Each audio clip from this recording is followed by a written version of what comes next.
네, 우리 오늘 함께 나눌 말씀 시편 73편 1절부터 28절까지입니다. 시편 73편 1절부터 28절까지 우리 저와 여러분들이 한 절씩 교독하겠습니다.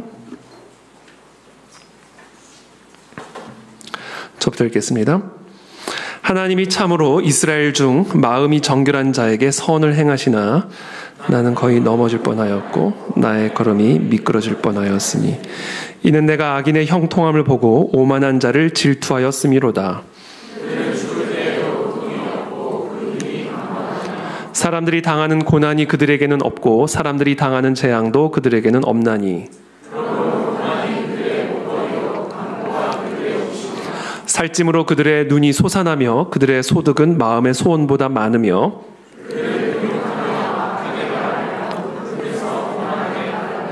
그들의 입은 하늘에 두고 그들의 혀는 땅에 두루 다니도다.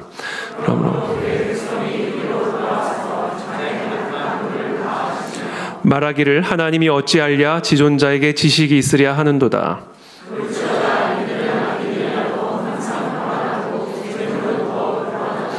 내가 내 마음을 깨끗하게 하며 내 손을 씻어 무죄하다 한 것이 실로 헛되도다. 내가 만일 스스로 이르기를 내가 그들처럼 말하리라 하였더라면 나는 주의 아들들의 세대에 대하여 악행을 행하였으리이다.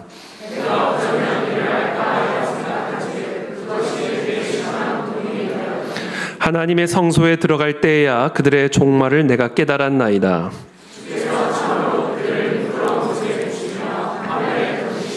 그들이 어찌하여 그리 갑자기 황폐되었는가 놀랄 정도로 그들은 전멸하였나이다.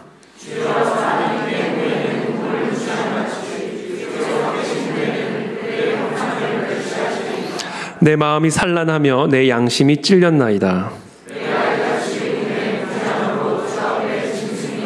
내가 항상 주와 함께하니 주께서 내 오른손을 붙드셨나이다.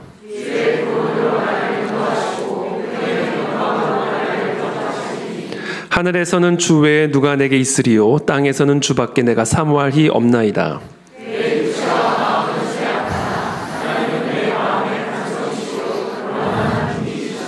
무릇 주를 멀리하는 자는 망하리니 음녀같이 주를 떠난 자를 주께서 다 멸하셨나이다. 하나님께 가까이함이 내게 복이라. 내가 주 여호와를 나의 피난처로 삼아 주의 모든 행적을 전파하리이다. 아멘. 네, 오늘은 우리 금요시편 강의 72번째 말씀 두려움을 이기는 삶의 비결이라는 제목으로 하나님의 말씀 함께 나누겠습니다. 1절의 말씀입니다. 하나님이 참으로 이스라엘 중 마음이 정결한 자에게 선을 행하시나 이렇게 되어 있죠. 하나님은 마음이 정결한 자에게 선을 행하시는 분이십니다. 그래서 마음을 정결하게 지키는 것이 생명입니다. 우리의 마음을 정결하게 하여 주옵소서. 하나님은 정결한 마음을 가진 자에게 선을 행하시는 분이십니다. 그래서 이 마음이 가장 치열한 영적 전쟁터입니다. 왜냐하면 그 마음을 빼앗으면 사단이 사단의 입장에서 사단의 뜻을 우리 가운데 베풀 수도 있는 것이고 우리의 마음의 상태에 따라 하나님이 우리에게 선을 행하실 수도 있기 때문에 사실 하나님과 마귀는 우리의 마음을 두고 영적 전쟁을 펼치는 것이죠. 자, 그렇다면 이 마음을 정결하게 지키는 것이란 무엇인가? 마음을 정결하게 지키는 것이란 무엇인가? 정결한 마음이란 무엇일까? 2절부터 3절까지의 말씀입니다. 나는 거의 넘어질 뻔하였고 나의 걸음이 미끄러질 뻔하였으니 이는 내가 악인의 형통함을 보고 오만한 자를 질투하였음이로다. 자, 지금 이 시편의 기자는 하마터면 정결한 마음을 지키지 못할 뻔했음을 고백하고 있습니다. 그 이유가 무엇이었는가? 악인의 형통함을 보고 오만한 자를 보고 그들을 질투하는 마음을 가졌기 때문이다 라고 고백하고 있습니다. 보고, 이게 중요한 단어입니다. 내가 악인의 형통함을 보고 오만한 자를 질투하였음이로다. 여러분, 제가 요즘 주일날 계속 말씀드렸듯이 무엇을 보는지가 정말 중요합니다. 우리의 눈은 마음의 창입니다. 이 마음이 사실은 영적인 전쟁터이기 때문에 결국 우리의 눈이 무엇을 보느냐가 결국은 이 마음에서 벌어지고 있는 영적 전쟁의 성패를 가르게 된다라는 것이죠. 눈으로 들어오는 것이 결국 우리의 마음 가운데로 들어옵니다. 여자가 그 나무를 본즉 먹음직도 하고 보암직도 하고 지혜롭게 할 만큼 탐스럽기도 한 나무인지라. 베드로가 바람과 파도를 본즉 바람과 파도에 삼켜진지라. 그렇죠? 우리가 보는 것, 그것이 우리 안에 들어와 우리를 삼켜버리게 되는 것이죠. 그래서 결국 이 영적 전쟁은 결국 우리가 무엇을 보느냐, 거기에 달려있다라는 것이죠. 저와 여러분들이 지금 무엇을 보고 계십니까? 저와 여러분들의 마음이 하나님의 선을 받을 수 있는 정결한 마음으로 유지되기 위해서는 우리가 올바른 것을 보고 있어야 됩니다. 근데 이 시편의 기자는 잘못된 것을 보고 있었어요. 무엇을 봤는지 아세요? 악인을 본 게 아니에요. 악인의 형통함을 봤습니다. 여러분, 악인을 보고 악인을 질투할 사람이 어디 있습니까? 오만한 자를 보고 그 오만한 자를 질투할 사람이 어디 있겠어요? 이 시편의 기자는 엉뚱한 걸 봤어요. 뭘 봤나? 뭐에 집중했나? 악인의 형통함을 봤습니다. 그 악인의 형통함을 보고 그 악인을 질투하는 마음을 갖게 된 거예요.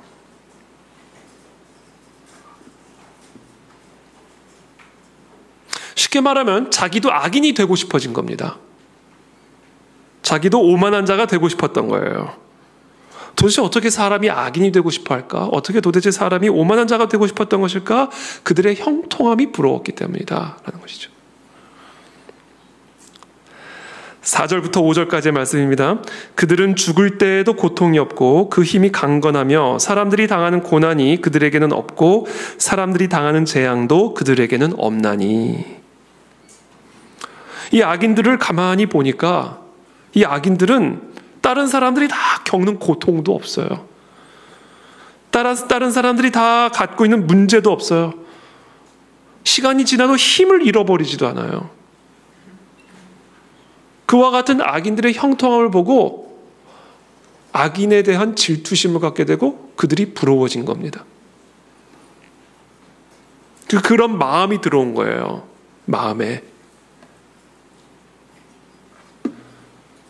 그러므로 교만이 그들의 목걸이요 6절에 강포가 그들의 옷이며 살찜으로 그들의 눈이 솟아나며 그들의 소득은 마음의 소원보다 많으며 그들은 능욕하며 악하게 말하며 높은 데서 거만하게 말하며 그들의 입은 하늘에 두고 그들의 혀는 땅에 두루 다니도다. 그래서 중요한 단어가 그러므로입니다.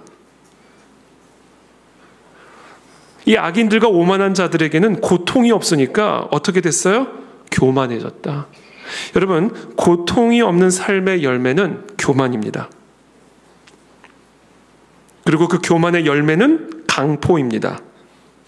오늘 본문에 보면 교만이 그들의 목걸이요 강포가 그들의 옷이며, 그렇죠? 고통이 없는 삶의 열매는 교만이고 교만한 삶의 열매는 강포, 폭력이다라는 거예요. 근데 여러분, 강포는 딱딱한 주먹으로만 나오는 것이 아닙니다. 부드러운 혀로도 나옵니다. 그래서 이 악인은 고통이 없으니까 교만해졌고 교만해서 강포해졌는데 이들의 말은 어떤 말로 내뱉는가? 그들은 능욕하며 악하게 말하며 높은 데서 거만하게 말하며 그들의 입은 하늘에 두고 그들의 혀는 땅에 두루 다니도다. 그렇죠? 이 교만한 자의 말, 오만한 자의 말이었다라는 거예요. 자, 그렇다면 이 악인의 이 강포한 말의 내용은 무엇이었는가? 이들은 어떤 말을 내뱉었는가? 10절부터 11절입니다. 그러므로 그의 백성이 이리로 돌아와서 잔에 가득한 물을 다 마시며 말하기를 하나님이 어찌하랴? 지존자에게 지식이 있으랴 하는도다. 지금 무슨 얘기를 하냐면 하나님의 백성들이 가득 찬 물을 다 마셔버리듯이 이 악인의 말을 다 흡수해버렸다라는 거예요. 자기가. 악인들의 형통함을 보고는 그래, 하나님이 어디 있어? 저 오만한 자의 형통함을 보면서 하나님이 저들의 악을 아신다면 어떻게 저렇게 내버려 두실 수가 있을까? 어떻게 저렇게 형통할 수가 있을까? 이 말을 그대로 흡수했다라는 거예요. 그러면서 자기도 모르게 이 악인들의 말을 내뱉고 싶은 그런 유혹이 들어온 거예요. 하나님이 어떻게 하랴. 지극히 높으시니까 뭘 알겠느냐. 하나님의 전지하심을 부정하게 되었다라는 겁니다. 여러분, 오만한 악인은 하나님의 전지하심을 부정합니다. 그러면서 하나님이 전지하지 않다라는 증거를 제시합니다. 시편의 기자가 12절의 말씀이죠. 볼지어다 이들은 악인들이라도 항상 평안하고 재물은 더욱 불어나는도다. 아니, 하나님이 살아계신다면, 하나님이 모든 것을 보고 계시고 다 알고 계신다면 어떻게 저런 악인들을 저렇게 항상 평안하게 내버려 두실 수 있다는 말인가? 어떻게 그들의 재물은 날이 갈수록 더욱 불어날 수 있다는 말인가? 악인들이 항상 평안하고 재물이 늘어나는 것을 보니까 하나님은 그들의 악에 대해 무지하는 것이 틀림없다. 그들의 악을 아시는 분이 악인을 저렇게 형통하게 내버려 두실 리가 없다. 이런 마음의 생각이 들어온 거예요. 악인의 형통함을 보고. 그게 마음을 지배하기 시작한 겁니다. 하나님이 어떻게 알겠어? 사단 마귀와의 영적 전쟁에서 패배하기 시작한 거죠. 악인의 형통함을 보고. 그러면서 결국 이 시편의 기자가 어떤 결론에 도달하게 되었는가? 13절입니다. 내가 내 마음을 깨끗하게 하며 내 손을 씻어 무죄하다 한 것이 실로 헛되도다. 라는 결론에 도달하게 된 겁니다. 여러분, 이게 우리가 악인의 형통함을 봤을 때 우리 내면서 벌어지는 영적 전쟁의 패턴이고 양상입니다. 내가 내 마음을 이렇게 깨끗하게 하며 내 손을 씻어 무죄하다 한 것이 이거 다 헛된 일 아니냐. 바로 이게 미끄러짐이에요. 그리고 바로 이 마음이 정결치 못한 마음입니다. 하나님을 경외하는 게 다 헛된 일이다. 하나님을 경외하여 악을 멀리하고 오만함을 멀리한 나의 모든 노력과 수고는 다 헛되고 또 헛되도다. 기도도 헛되고 예배도 헛되고 헌신과 섬김도 다 헛되고, 저 악인의 형통함을 보니 하나님은 무지하다. 그러므로 내가 하나님 보시기에 깨끗하게 살려고 했던 이 모든 것, 하나님이 알아주시겠지 기대하면서 수고하고 눈물의 씨를 뿌린 나의 모든 기도, 하나님이 들으시겠지 생각하며 행했던 모든 수고와 헌신과 기도가 이거 다 헛된 일이다 라는 생각이 드는 거예요. 내가 왜 기도를 하지? 그런 마음이 언제 들어왔다고요? 악인들의 형통함을 보고. 바로 이게 지금 미끄러짐이에요. 그리고 이것이 바로 정결하지 못한 마음입니다. 그러면서 이 시편의 기자는 하나님을 경외하는 것, 이 모든 것의 헛됨의 증거를 이렇게 또 제시합니다. 14절입니다. 나는 종일 재난을 당하며 아침마다 징벌을 받았도다. 이게 증거라는 거예요. 하나님을 경외하는 것이 헛되다라는 것의 증거다라는 거예요. 하나님을 대적하며 하나님을 경외하지 않는 저 악인들은 날이 갈수록 형통하고, 하나님을 경외하며 마음의 정결함을 지키고 있는 나는 종일 재난을 당하며 아침부터 징벌을 받고. 그렇기 때문에 시편 기자는 자신의 이 믿음의 정결함이, 자신의 이 마음의 정결함이 다 헛된 일이라고 생각하게 되었고, 더 나아가 저 악인과 오만한 자를 부러워하며 질투하게 되었고, 그래서 나도 악인과 같은 그런 말을 내뱉고 싶은 지경에까지 이르게 된 겁니다. 하나님이 뭘 알랴? 이렇게 된 거죠.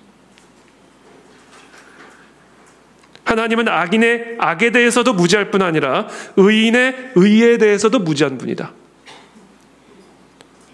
하나님께 순종한 결과가 아침마다 징벌이요 종일토록 고통이라니, 차라리 나도 저 악인처럼 내가 스스로 하나님처럼 되어서 내 삶의 주도권을 내가 쥐고 내 문제를 내가 스스로 해결하고 내가 스스로 내 삶의 주체자가 되어야 되겠다 라고 하는 마음이 악인의 형통을 보고, 하나님을 경외하지 않는 저 악인, 기도하지도 않고 금요일에도 맨날 기도 안 하는데 그 사람은 뭐 하는 일마다 다 잘 되고, 나는 맨날 금요일날 와서 기도하는데 아침부터 징벌을 당하고. 그 기도할 맛이 납니까, 여러분? 그런 마음이 들어오는 거예요. 악인의 형통을 보니까. 그래서 오늘 시편 서두에서 이 시편의 기자가 이렇게 고백한 겁니다. 1절부터 하나님이 참으로 이스라엘 중 마음이 정결한 자에게 선을 행하시지만 나는 거의 넘어질 뻔했다. 나의 걸음이 미끄러질 뻔하였으니 이는 내가 악인의 형통함을 보고 오만한 자를 질투하였음이로다.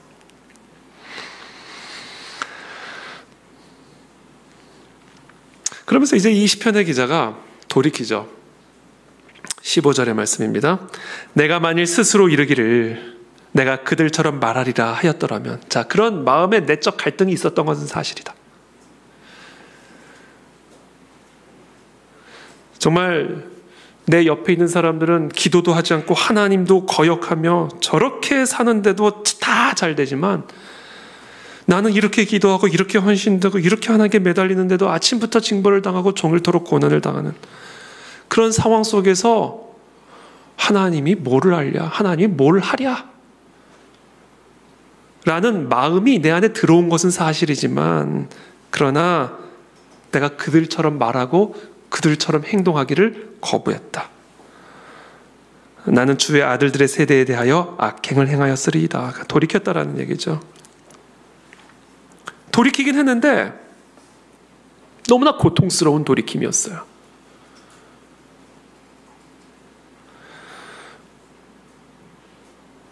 이 기도의 자리, 말씀의 자리, 예배의 자리, 하나님에게 매달리는 그런 삶이 나에게 더 큰 고통을 주고 더 큰 실패와 절망을 가져다 주기 때문에, 비록 내가 저 악인들처럼 그들의 형통함을 보고 저 악인들처럼 하나님을 거역하고 하나님을 떠나지는 못하지만, 그러나 그렇다고 붙어있는 것도 너무 고통스럽다. 이런 상황에서도 계속해서 하나님에게 매달리는 삶을 살아가야 된다는 게 너무 고통스럽다.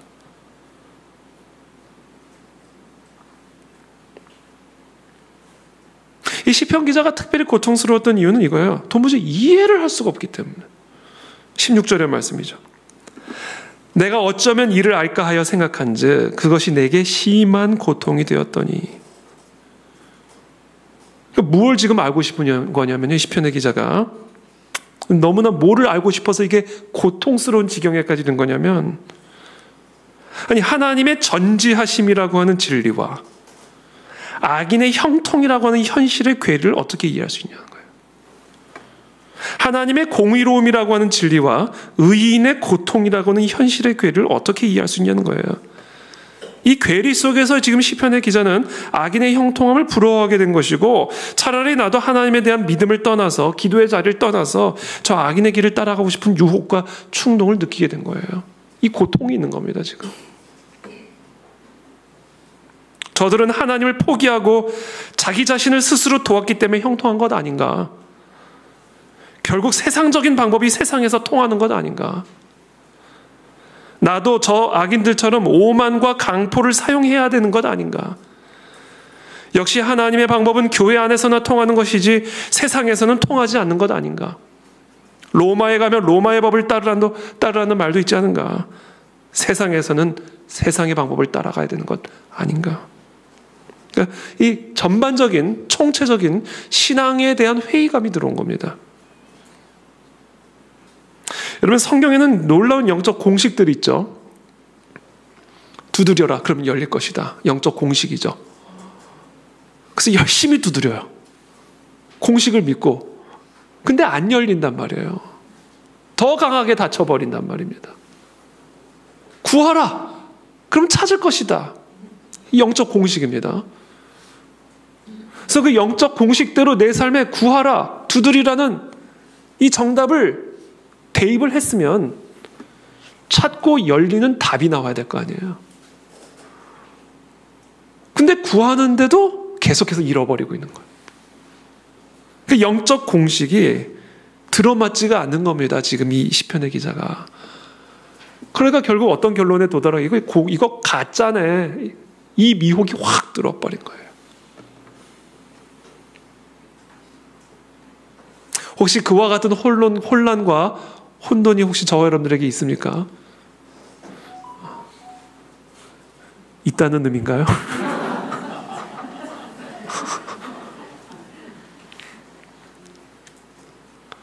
아마 우리가 다 한 번쯤은 그런 경험을 하셨을 거라 생각이 듭니다. 그리고 어쩌면 지금 그런 경험을 하고 계실지도 몰라. 그게 우리로 하여금 기도와 말씀의 자리에 나태하게 만들었는지 모릅니다. 기도하느니 저 악인들처럼 나도 열심히 일하는 게 더 낫고, 말씀의 자리로 나아가느니 차라리 더 연구하고 더 치열하게 경쟁하는 게 더 맞는 길이 아닌가라는 그런 생각이, 그런 마음이 결국 우리를 기도의 자리로 나아가지 못하게 만드는 그런 이유가 되었을지 모르겠습니다. 자, 이런 혼란의 고통 속에서 이 시편의 기자가 취한 위대한 선택, 하나님의 성소로 뛰어들어가 버렸어요. 너무 고통스러우니까 뭘 했어요? 하나님의 성소로 뛰어들어가 버렸습니다. 그랬기 때문에 오늘 이 시편이 기록될 수가 있었던 거예요. 73편 17절의 말씀입니다. 하나님의 성소에 들어갈 때에야 그들의 종말을 내가 깨달았나이다. 여러분, 신앙적인 시험이 드시거나 여러분 회의감이 드실 때는요, 여러분 반드시 하나님의 성소로 뛰어들어가시게 되기를 바랍니다. 그게 살 길이다라는 것이죠.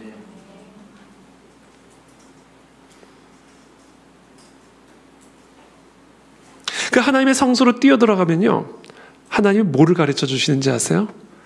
네가 그렇게 부러워하고 있는, 네가 그렇게 따라가고 싶어하는 악인들의 종말을 깨우쳐 주십니다. 하나님의 성소에 들어갈 때에야 그들의 종말을 내가 깨달았나이다.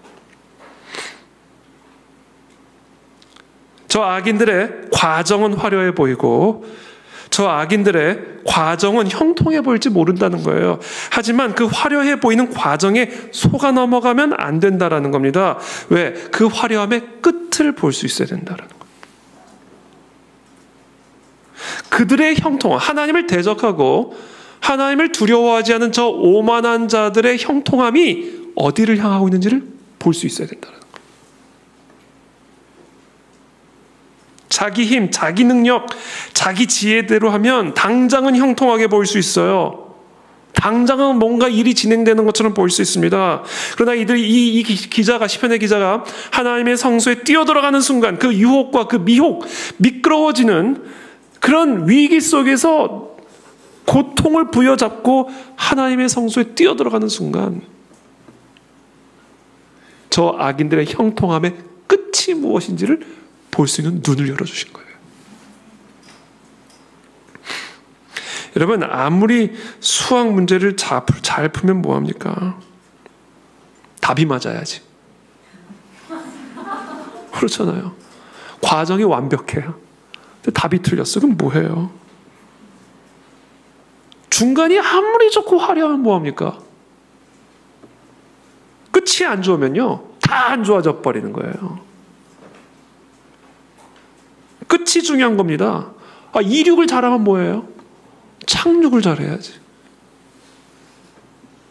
이륙해놓고 제대로 착륙 못하면 그건 죽는 길이잖아요. 뜨긴 떴어요. 근데 내려오질 못하면 그건 끝나는 거잖아요. 여러분, 끝이 중요한 겁니다. 저와 여러분들은 끝을 바라보면서 살아가야 된다. 과정이 힘들어도 끝이 좋으면 좋은 거예요. 과정에 실패가 있어도 끝이 좋으면 되는 겁니다. 그러면 우리 그리스도인들은 끝을 바라보며 나아가는 사람이 되어야 됩니다. 왜냐하면 그리스도인들은 끝을 보장받은 사람이기 때문에 그래요. 우리가 알거니와 하나님을 사랑하는 자, 곧 그 뜻대로 부르심을 입은 자들에게는 모든 것이 합력하여 선을 이루느니라. 우리가 그리스도인들이다.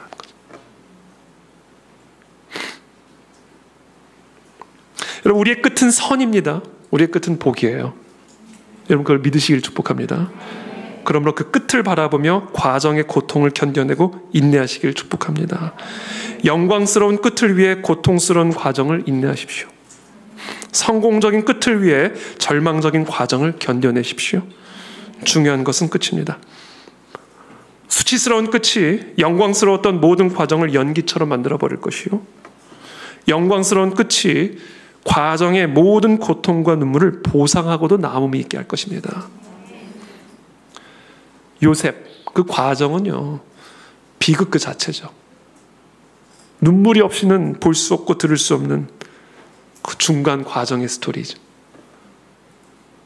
그러니까 그 중간 과정만 보면, 뭐야, 나 이거 하나님의 꿈, 하나님의 비전 따라갔다가 결국 노예가 되는구나. 이 요셉의 과정, 요셉의 삶의 스토리가 정확하게 보여주잖아요. 요셉의 끝 이야기를 들어보십시오. 요셉이 그의 장남의 이름을 므낫세라였으니, 자, 총리가 되고 이제 아들을 낳았어요. 그 장남의 이름을 므낫세라 하였으니 하나님이 내게 내 모든 고난과 내 아버지의 온 집 일을 잊어버리게 하셨다며. 다 잊어버린 거예요. 끝이 좋으면요, 과정의 고통과 슬픔은 다 잊어버리게 되는 겁니다. 차남의 이름을 에브라임이라 하였으니 하나님이 나를 내가 수고한 땅에서 번성하게 하셨다미었더라. 그 과거의 일은 다 잊어버리는 거예요.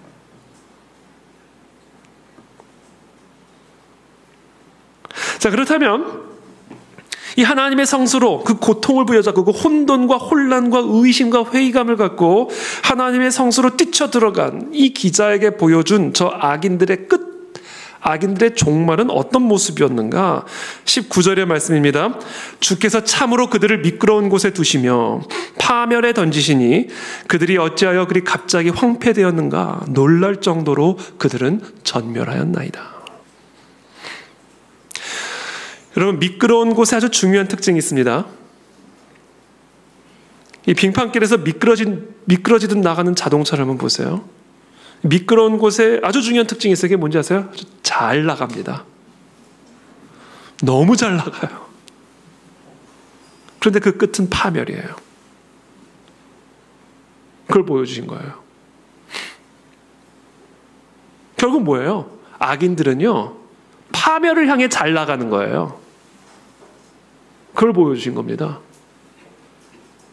악인의 형통함이라는 게 바로 이런 거였다라는 것을 깨우쳐 주신 거예요. 여러분, 잘 나가는 거 중요하죠. 아, 요새 그 사람 진짜 잘 나가, 그러잖아요. 잘 나가는 거 중요한데요, 잘 나가는 것보다 더 중요한 게 있는데, 그게 뭐냐면 어디를 향하여 잘 나가느냐가 중요합니다. 어떤 방향으로 잘 나가고 있느냐. 악인의 형통함이라는 것이 어떤 형통함이냐? 파멸을 향한 형통함이라는 거예요. 그러니까 이 시편의 기자가 이 악인들의 끝을 보지 못했을 때에는 미끄러지듯이 잘 나가는 이 중간 과정만을 보고는 악인의 형통함을 부러워, 정말 잘 나가는구나. 끝을 보지 못하고 과정만 보고는, 야, 나도 저렇게 악한 길을 따라가야 되겠다. 그런 마음을 품었으니 이게 얼마나 어리석고 위험천만한 상황입니까? 그러니까 하나님의 성소에 들어가자마자 하나님이 이 시편의 기자에게 보여주신 건, 그래, 너가 그렇게 부러워하는 그 악인의 그 형통함이 어디를 향하는지 보여줄게. 보니까 파멸, 완전한 진멸이는 거. 여러분, 이 눈이 열리게 되기를 축복합니다. 그 미끄러짐에서 나오시기를 축복합니다. 세상에서 세상적인 방법을 의지하면 당장은 미끄러지듯 잘 나가는 것처럼 보이죠. 그러나 오늘 시편은 우리에게 가르쳐줍니다. 그 끝은 완전한 파멸이고 완전한 진멸이다. 그러므로 그 미끄러지는 그 정결치 못한 마음에서부터 깨어나라, 깨어나라.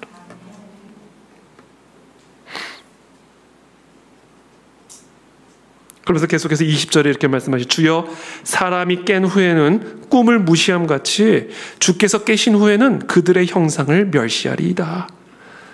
이거를 이제 고사성어로 일장춘몽이라고 얘기합니다.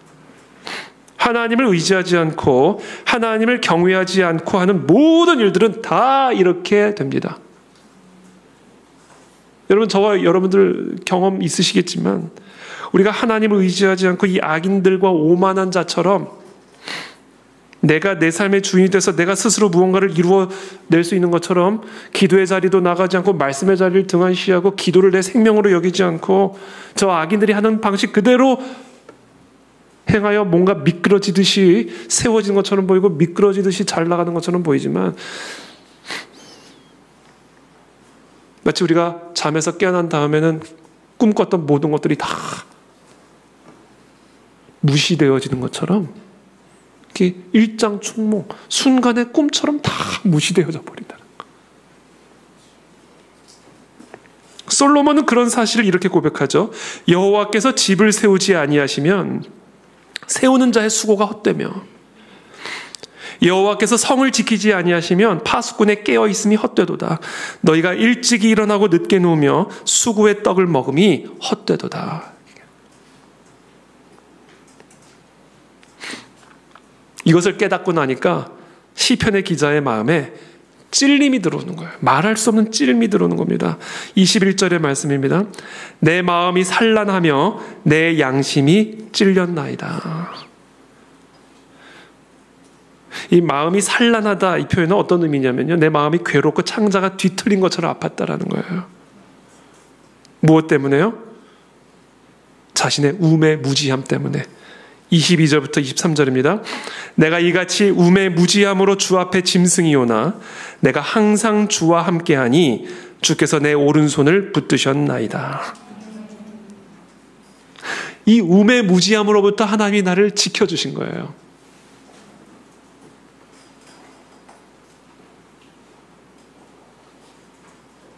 여러분, 저와 여러분들은 하나님의 사람들이기 때문에 하나님의 오른손이 항상 우리를 붙들어 주십니다. 여러분, 제가 요새 금요 철야 기도를 막 강조했잖아요. 기도의 자리 새벽도 마찬가지고 강조했잖아요. 그래서 우리 마음을 쳐야 된다, 생각을 쳐야 된다, 그렇게 말씀을 드렸잖아요. 이게 하나님의 은혜입니다, 여러분. 전 마음이 약해가지고 조금 이렇게 막 이렇게 하고 나면요, 상처받았으면 어떡하지, 고민합니다. 근데 이거는 상처받을 일이 아니라, 진짜 이거는 하나님이 여러분들을 오른손으로 붙잡아 주시는 사인이에요. 왜냐면 안 그러면 우리 다 미끄러지듯이 기도의 자리를 빠져나가게 되거든요.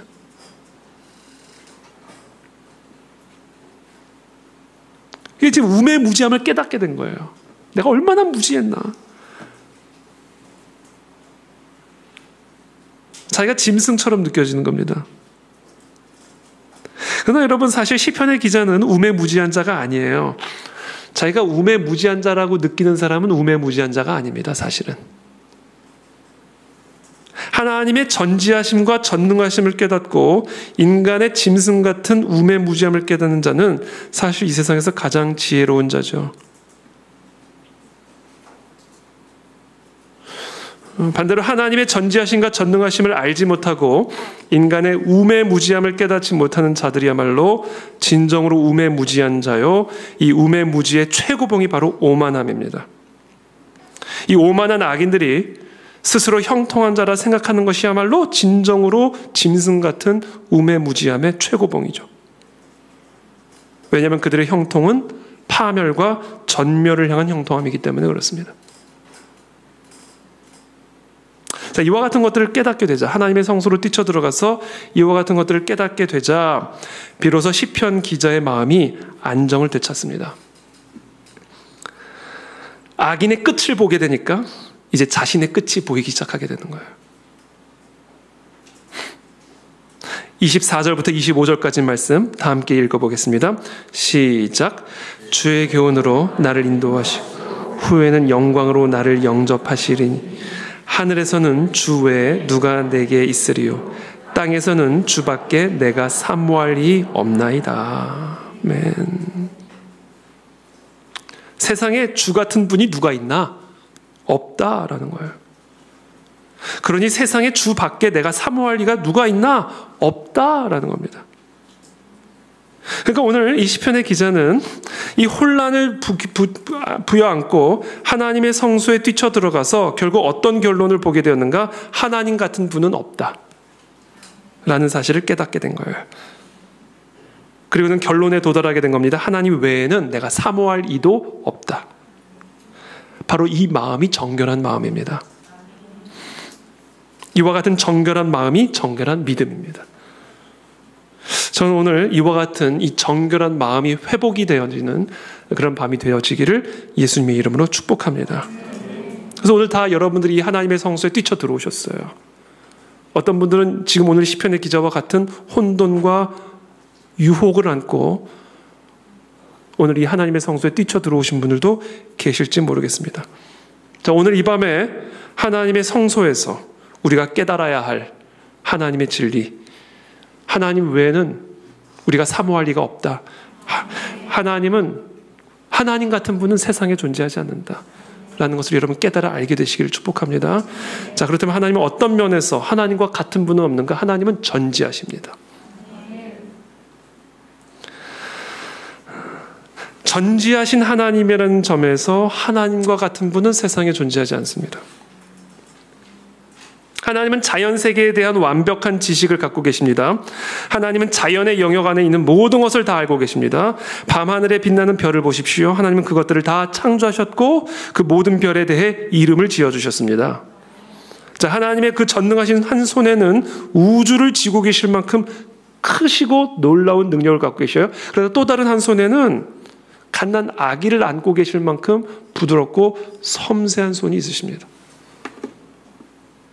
하나님은 이 광대한 자연세계에 대한 지식만 갖고 계신 것이 아니라 그 갓난 아기의 신음소리에 대한 지식까지도 갖고 계십니다. 하나님은 나를 아신다. 나에 대한 완벽한 지식을 갖고 계신다. 여호와께서 이르시되 내가 애굽에 있는 내 백성의 고통을 분명히 보고 그들이 그들의 감독자로 말미암아 부르짖음을 듣고 그 근심을 알고. 하나님은 이 이스라엘 백성들의 고통을 보고 계셨고 듣고 계셨고 알고 계셨다. 여러분 이 사실을 꼭 믿으시길 축복합니다. 하나님 지금 우리의 모든 고통과 신음을 다 보고 듣고 알고 계십니다. 그러나 오늘 시편의 기자는 믿음의 회의감이 들고 의심이 들어서 하나님이 다 알지 못한다. 하나님 뭐를 알랴? 이런 마음을 품게 된 거예요. 이런 마음과 생각을 여러분 쫓아내고 대적해야 됩니다. 하나님은 다 알고 계셔요.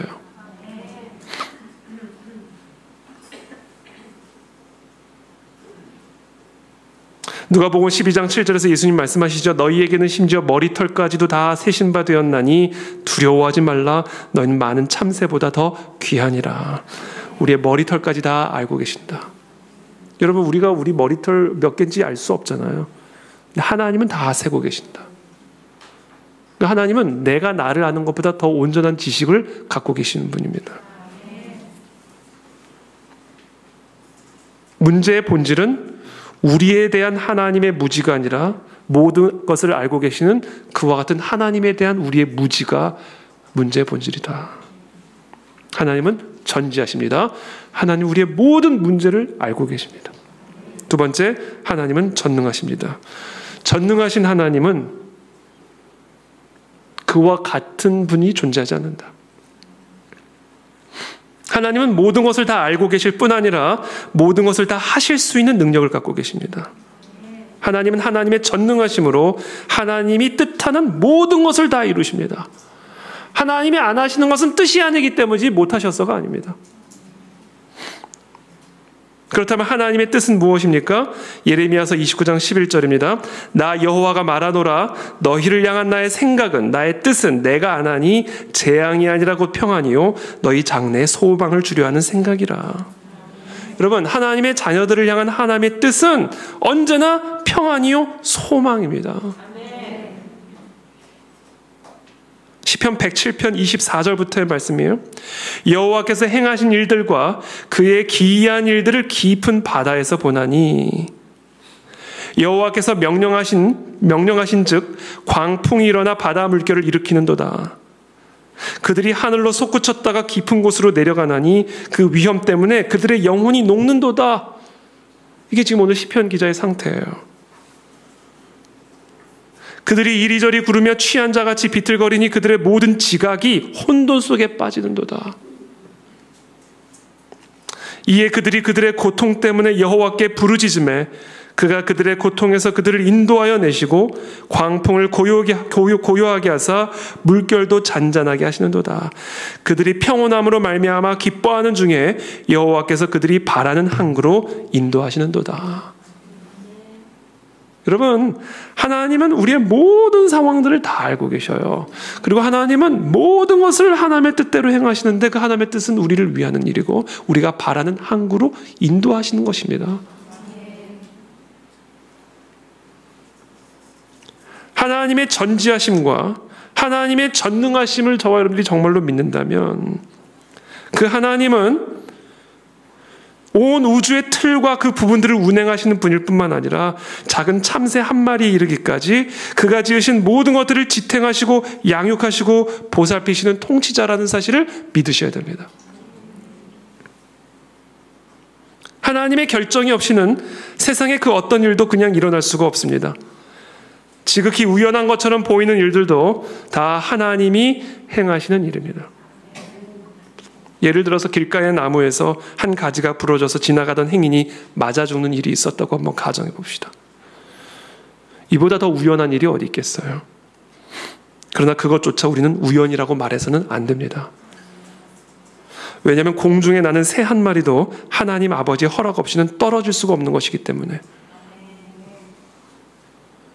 우연이라고 하는 말은 하나님을 부정하는 말이에요. 이 세상에서 일어나는 모든 일은 전지하시고 전능하신 하나님의 주권 밖에서 일어나는 일은 없습니다. 이 세상에서 모든 일어나는 일은 전지하신 하나님과 전능하신 하나님의 주권 아래서 일어나는 일이에요. 그래서 우리는 이렇게 말해야 됩니다. 모든 일은 다 하나님이 행하시는 일이에요. 우리 눈에 좋아 보이든 일이 아니든.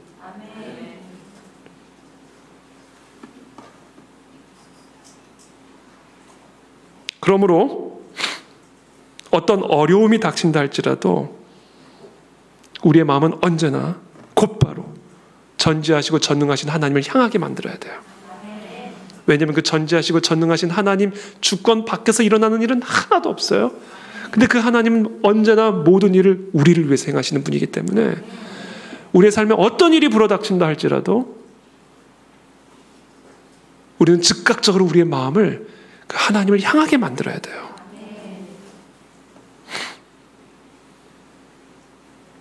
왜냐하면 모든 일들은 전지하시고 전능하신 하나님이 결국 우리에게 복을 주시고 선을 베푸시기 위해서 하는 일이기 때문에 그렇습니다.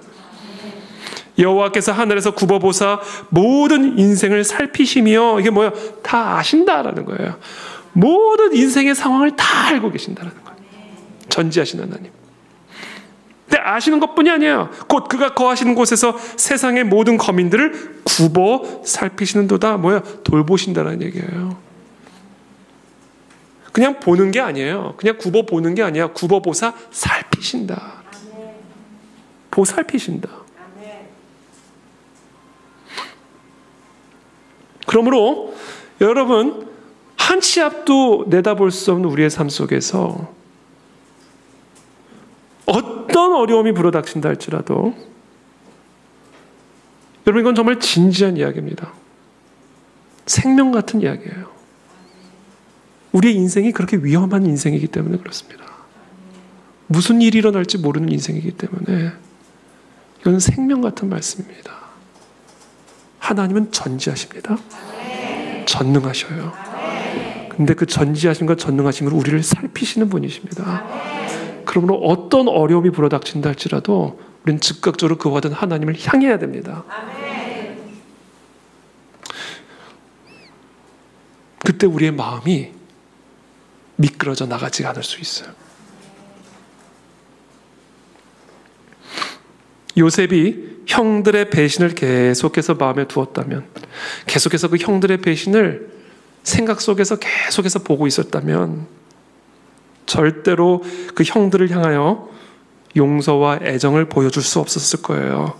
그러나 그 생각을 떼어내어서 전지하시고 전능하신 그리고 나를 위해서 모든 일을 행하신 그 하나님께로 돌리고 또 돌리고 또 돌릴 때 결국 그 형들의 모든 불의를 잊어버려 그들을 용서할 수가 있었다라는 것이죠.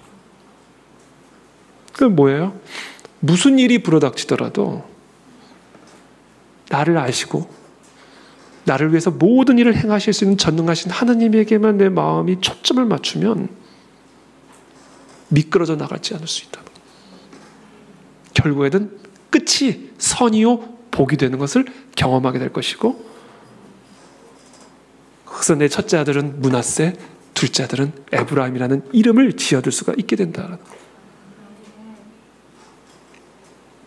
욥의 경우도 마찬가지예요.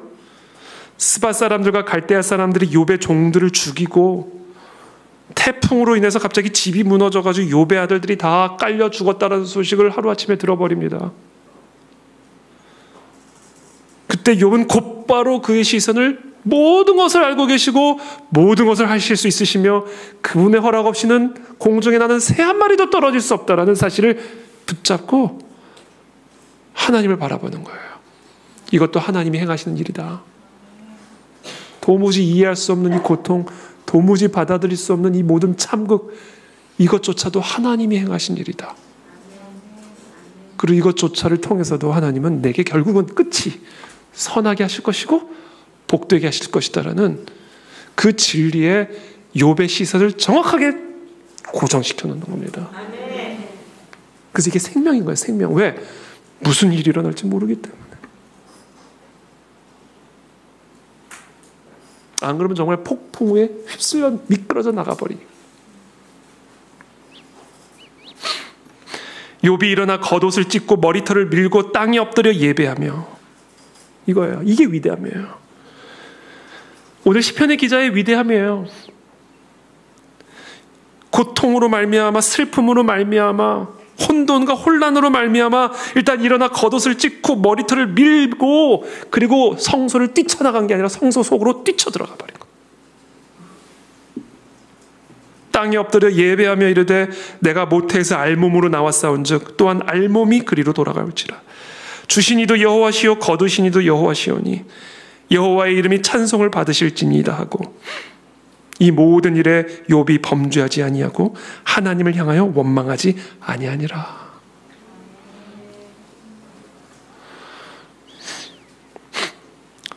사울의 친족 시므이가 사울의 왕권을 찬탈했다고 여겼던 다윗을 협박하고 저주하죠. 그렇게 사이가 좋겠습니까? 사울의 친족이 다윗이 이뻐 보였겠어요? 다윗을 막 협박하고 저주합니다. 그때 다윗이 그 시므이에게 시선을 집중했다고 한다면 복수심에 불타올라 부하들을 시켜 보복했을 거예요. 근데 다윗의 위대함이 뭐였냐면 하나님이 허락하지 않았다면 이런 일은 일어날 수 없을 것이다 라고 생각한 거예요. 이게 좋은 일이든 나쁜 일이든, 여러분 우리는 좋은 일만 하나님이 하신 일이라고 생각하는데 아니에요. 하나님이 허락하지 않으면 나쁜 일이 일어날 수가 없어요.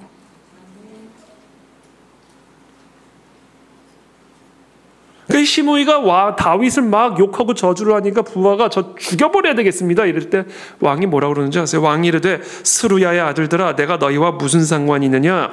그가 저주하는 것은 여호와께서 그에게 다윗을 저주하라 하심이니 네가 어찌 그리하였느냐? 자가 누구겠느냐 하고, 또 다윗이 아비새와 모든 신하들에게 이르되 내 몸에서 난 아들도 내 생명을 해하려 하거든 하물며 이 베냐민 사람이랴.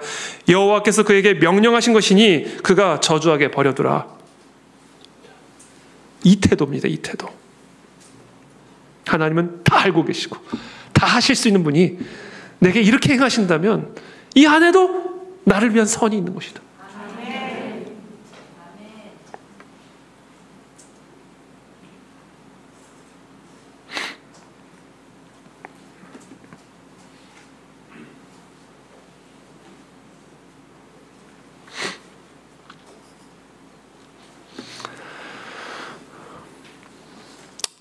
끓어오르는 분노, 다윗처럼 또는 시편의 기자처럼, 말할 수 없는 고통, 욥처럼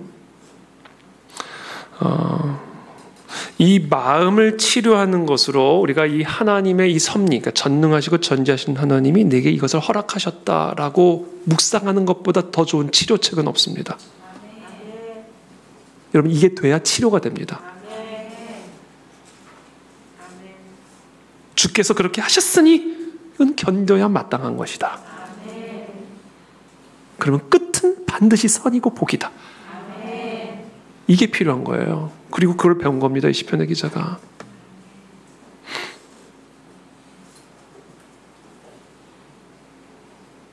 혹시 사람들로부터 억울한 상처를 당하거나 고통을 당할 때 여러분 그들의 악함에 대해서 생각하지 말고 다윗처럼 그렇게 되면 우리의 복수심만 고통만 더 날카로워지고 더 강해집니다.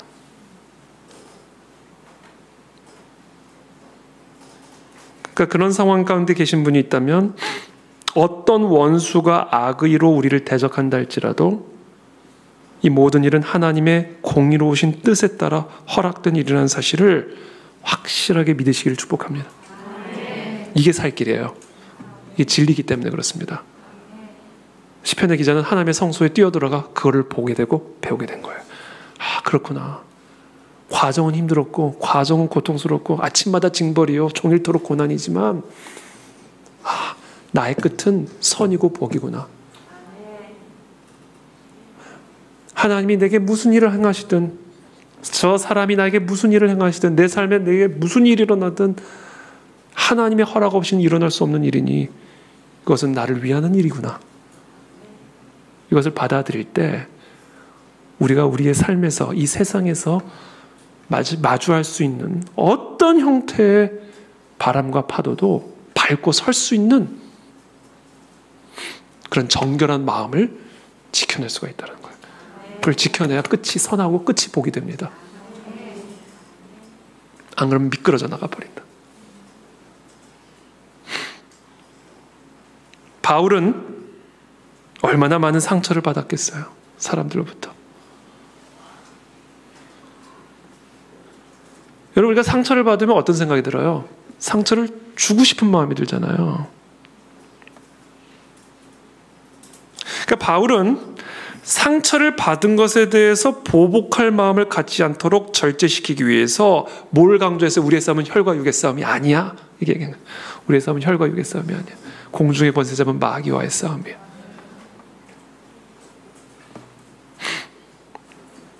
그러니까 이런 노력들을 우리는 이 성경의 인물들을 통해서 보게 되는 것이죠.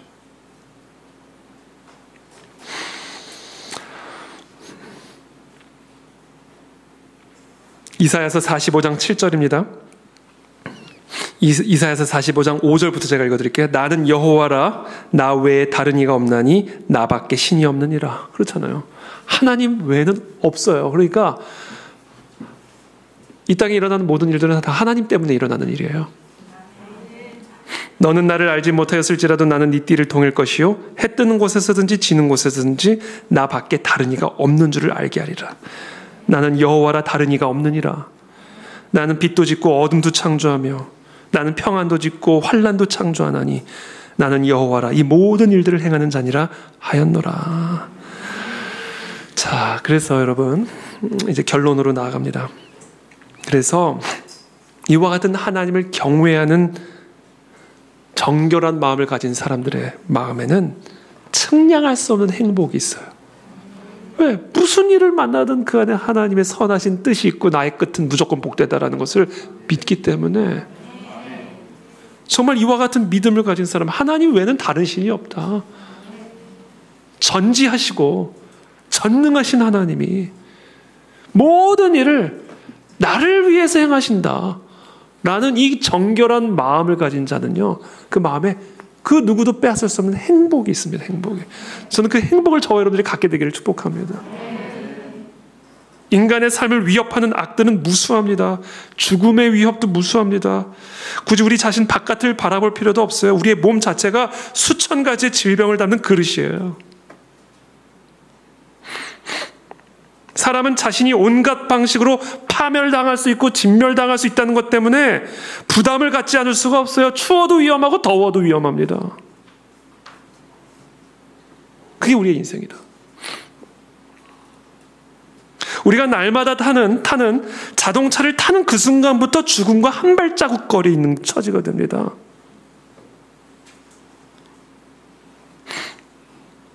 벽으로 둘은 아름답게 보이는 정원에 들어가 모든 위험을 피하려 할지라도 거기에도 때때로 뱀이 숨어 있어요.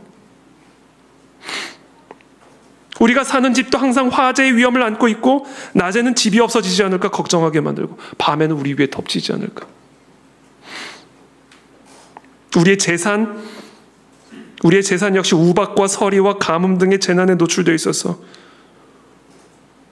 그 가치가 언제 어떻게 될지 모르는 위험에 우리는 노출되어 있죠. 이런 온갖 괴로움 가운데 우리들이 있다는 거예요. 그 사람이야말로 정말 비참한 존재입니다. 마치 목에 항상 칼이 드리워져 있는 상태로 사는 것처럼 절반은 살아있지만 힘겹게 불안한 상태로 숨을 내쉬고 있는 거예요. 그렇잖아요. 살아있지만 반은 죽어 있어요. 불안하고 두려워지고.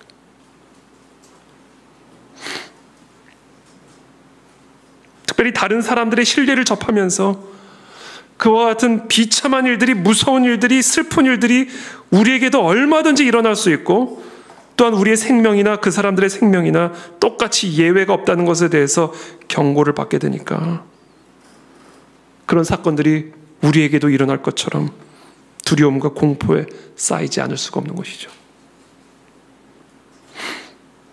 그러나 이 하나님의 섭리, 전지하시고 전능하신 하나님이 모든 일을 통해 결국은 끝을 선하게 하시고 복되게 하실 것이다.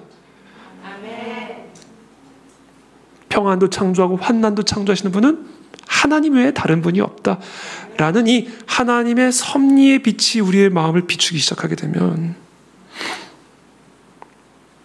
우리를 짓눌러 오던 극심한 불안과 두려움에서 모든 염려에서 벗어나게 되는 행복을 경험하게 된다는 거예요. 바로 이 하나님을 경외하는 정결한 마음. 어떤 상황과 무슨 일을 만나든 모든 것을 알고 계시고 모든 것을 행하시는 그 하나님이 허락하신 일이라는 사실만을 붙들고 있으면, 그래서 과정이 아무리 슬프고 과정이 아무리 두렵고 과정이 아무리 고통스러워도 결국에는 끝이 선할 것이고 끝이 복되게 될 것이다라는 것만 붙잡으면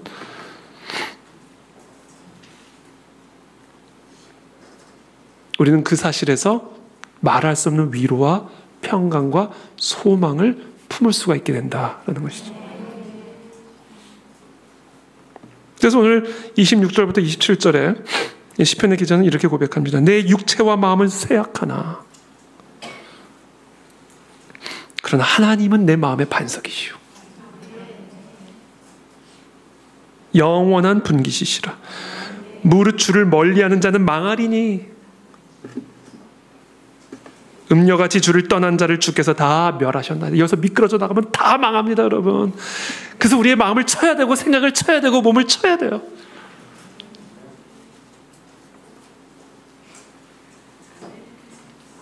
(28절에) 하나님께 가까이함이 내게 복이라. 내가 주 여호와를 나의 피난처로 삼아 주의 모든 행적을 전파하리이다. 여러분, 그런 하나님의 자녀들이 다 되시기를 축복합니다.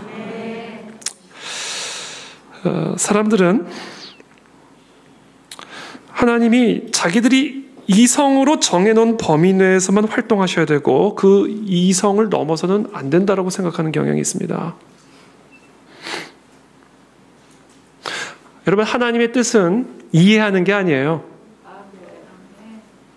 받아들이는 겁니다. 하나님의 하나님 되심 때문이에요. 하나님의 뜻은 이해하는 게 아니라 받아들이는 거예요. 그리고 받드는 겁니다. 왜냐하면 하나님의 하나님 되심 때문에 그렇습니다.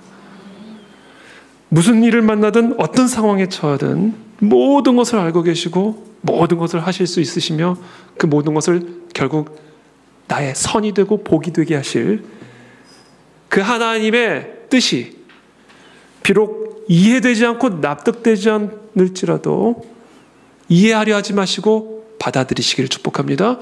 그것을 높이 받드시기를 축복합니다.